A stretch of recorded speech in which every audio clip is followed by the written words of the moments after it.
Diqqat! Dollar sotib olishni hozirdan to'xtatishingiz shart. O'zbekistonda 30-apreldan dollar. Assalomu alaykum hurmatli tomoshabin do'stlar, kanalimizga xush kelibsiz.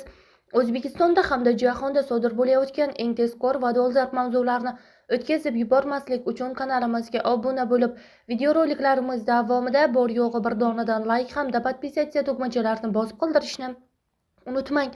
O'zbekiston Respublikasi Markaziy banki xorijiy valyutalarning o'zbek so'miga nisbatan 30-aprel kuni amalda bo'ladigan qiymatini belgiladi.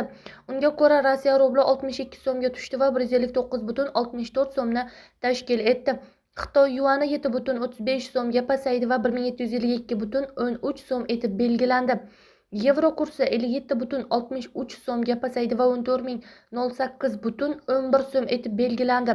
Dollarning rasmiy kursi 54,41 so'mga tushdi va 11.974,79 so'mni tashkil qildi. TradingView ma'lumotiga ko'ra, bugun 29-aprel Toshkent vaqti bilan 16:00 holatida Bitcoin kursi 7.675.422 so'mga oshdi va 929.481.750 so'm etib belgilangan deyilgan xabarda.